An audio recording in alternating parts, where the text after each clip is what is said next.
So most of what we talk about is based on the horror stories that we get in store, and we try and cover off all the things we get asked regularly. The first thing that comes along is how to get the wheel out of the bike. Rule for removing your rear wheel from your bike is to first shift into the small cogs on the bike. So there's the small cogs at the back, out of those cogs and small cogs on the inside. If we do that, take all the tension off this red radio here and let it sit all the way back and stay out of the way of the wheel just to come down past us. All to deal with? Yeah. Okay, so you undo, and then a little bit of force down. The wheel should pop out about as simple as that. So I like to start opposite the valve. Okay, just right on the valve is the deepest rather than along the board for now. So, tie lever, under the bead.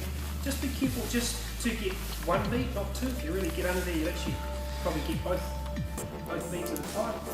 Push it across and just leave it up. Okay? So, hooks on there. And now we're hands free.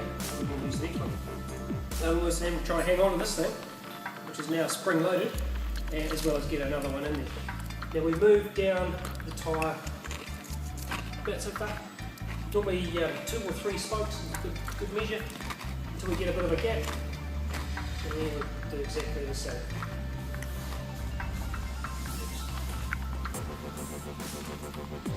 You can see that one there is way loose. So we're starting to get enough of the tyre on that we can just move around. Really just try to beads all the way on. Okay, so that gives us access to our tube. Under the assembly will be right puncture tube.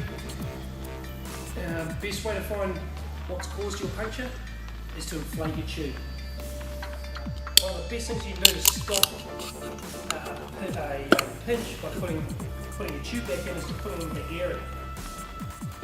You don't need pressure, you just need shape. Okay, so if you put your tube around, then when you put it into a round cavity, it'll fit way better. Going back in. Start with the valve hole. So we're leaving the tyre on exactly as it was, taking out whatever was in it, fixed up all the holes, and you start the valve back in.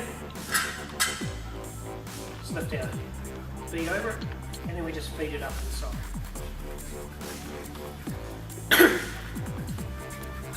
Okay, nice round tube, goes in the round slot, nice and easy. And what you're really looking to do is just to push it up and over and into the rim cavity. And once that's all done, the tyre will sit nice and flat, and the tube's up and inside, and all we need to do then is just push our bead back on. Nice and easy. So if we can do it without tie levers, then we're well and good. Okay, so the plan for doing that is to start at the valve. So when we come off, we start from opposite, when we go on, we start from the valve.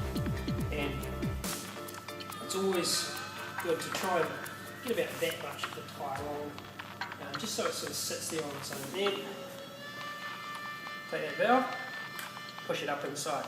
So that heavy piece of rubber that's on there goes up past the bead and sits down on top of it. Okay? Out on the road or the trails, I find the best way to work on the tyre is to start here, spin it around, and sort of get into a position where you can work away from yourself. And if you can cradle the wheel, then it's a lot easier for 2 hands to deal with it. So I press the tyre in first, sort of squeezing that out. What I'm trying to do is get the bead to go into the centre of the rim. So I'm putting a little bit of pressure on there. When I push this, it naturally falls in.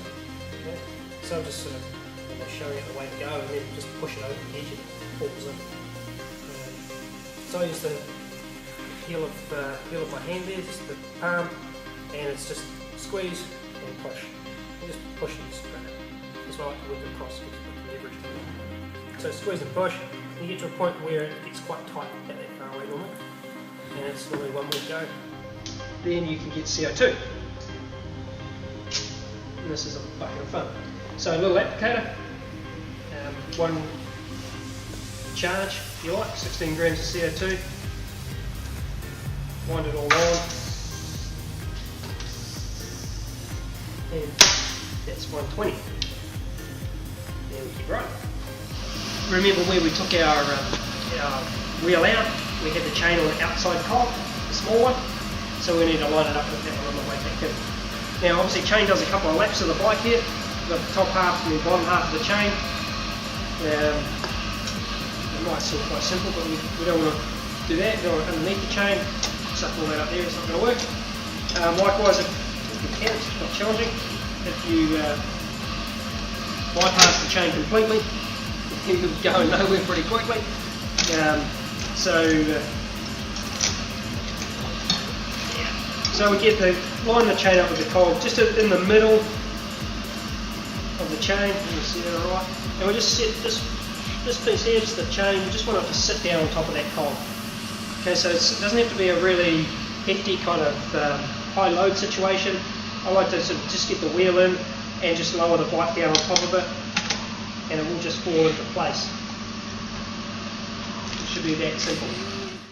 Sits alone in a smoke-filled cafe.